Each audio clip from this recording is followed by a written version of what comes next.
Bagaimana hukum menggunakan baju yang ada tulisan? Baju yang ada tulisan kalau dipakai ketika sedang sholat, selama tulisannya al-aslu fil asya al-ibahah, hukum asalnya boleh.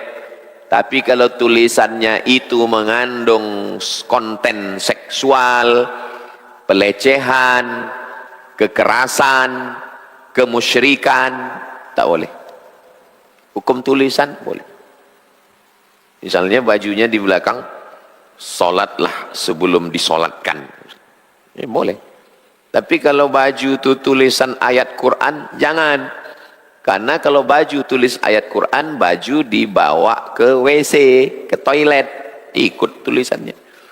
Baju nanti dicuci, istrinya menyuci dalam, hati-hati dengan ini UAS nih, UAS, tak apa-apa, ujian akhir semester.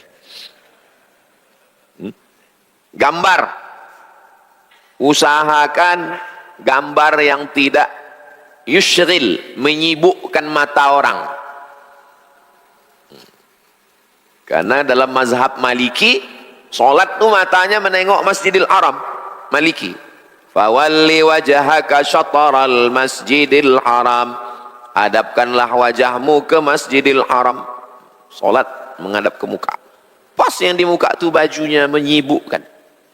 Dia pakai baju polos hitam, polos putih, polos maron.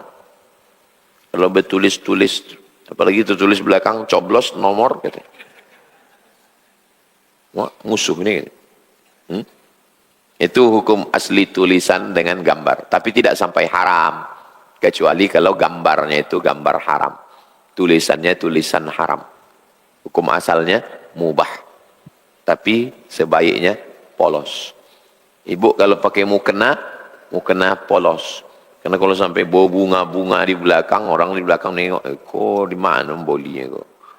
Cantik lah bordirnya kok.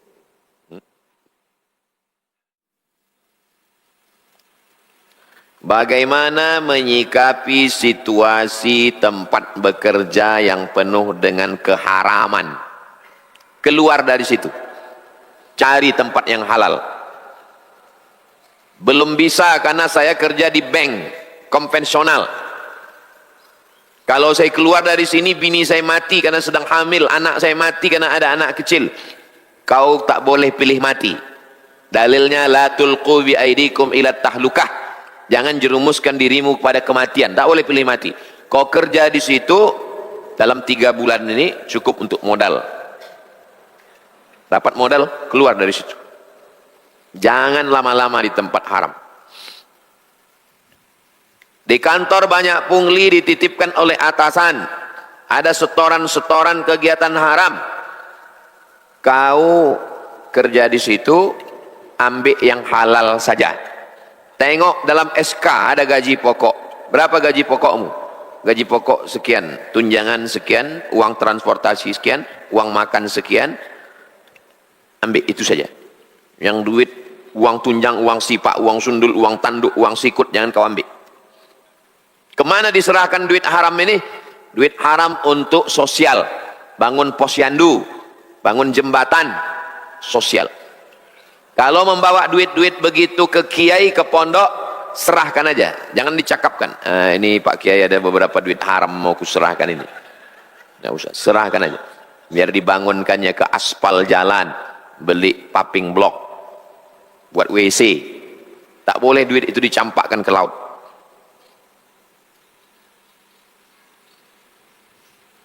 Laksanakan tugas. Kami pergi ke Jakarta pakai pesawat AirAsia, tapi disuruh menandatangani Garuda. Sisa duit nih kemana kami buat? Sisa duit kalau kita balikkan ke mereka, tak balik ke negara itu, diambilnya sesama dia, serahkan ke lembaga-lembaga sosial. Ada panti asuhan di belakang Koki Sunda, Pacar Harapan. Ada panti asuhan khusus untuk anak-anak bayi yang dibuang di dalam kardus di Pekanbaru. Cari panti asuhan yang khusus bayi. orang jompo. Acara seminggu, tapi 2 hari selesai. Tapi tanda tangannya 7 hari. Ambil yang 2 hari saja. Yang 5 hari itu jangan kau ambil. Kalau kau ambil, kau kasih ke anak, kau kasih ke bini, nanti keluar juga dia. Dalam bentuk diabetes, kolesterol, asam lambung, asam urat. Keluar juga duit haram itu nanti.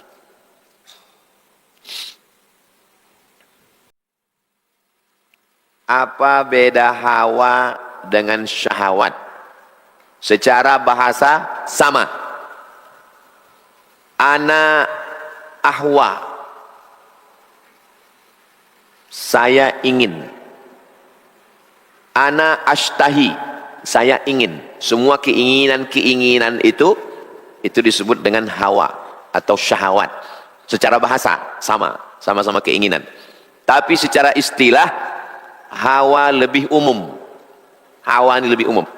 Ingin minum, ingin makan, ingin jalan, itu hawa. Tapi kalau syahwat lebih khusus. Zuyyina linnasi hubbus syahawati minan nisa wal banin, nisa istri, banin anak, wal qanatiril muqantarati minadz zahabi wal fiddah, emas, perak, wal an'am, binatang ternak, wal harth, kebun-kebun, lebih khusus. Sedangkan hawa ini lebih umum. Apa beda rezeki dengan nikmat? Semua yang membawa kepada rahmat, semua yang membawa kepada amal soleh, rezeki. Mobil, rezeki. Karena dengan mobil itu membawa ke pengajian, ke sholat, rezeki. Sehat, rezeki. Karena dengan sehat ini bisa beramal, rezeki. Nikmat, semua yang diberikan Allah Subhanahu wa ta'ala itu nikmat. Kedipan mata, bisikan telinga, langkah kaki, hayunan tangan, detak jantung, darah menetes, itu semua nikmat. Tak bisa dihitung. Wa in ta'uddu ni'matallahi la tuhsuha. Kalau kau hitung nikmat Allah, tak bisa kau hitung. Dan kita tidak disuruh menghitung. Kita hanya disuruh mensyukurinya. Mensyukurinya dengan 4. Amal badan, amal harta, amal lisan, amal hati. Mensyukuri nikmat 4. Badan, tegak, ruku, i'tidal, sujud, duduk, sujud, tasyahud, salam. Amal lisan, zikir, salawat, tasbih, tahmid, takbir, istighfar, baca Quran. Amal harta, zakat, wakaf, infak, sedekah, wasiat, hibah, ghanimah. Amal hati, sabar, ridha, qanaah, tawakal, zuhud, amal hati. Itu cara mensyukuri nikmat. La in syakartum la azidannakum. Semua nikmat yang bisa membawa kepada Allah, maka itu adalah rezeki.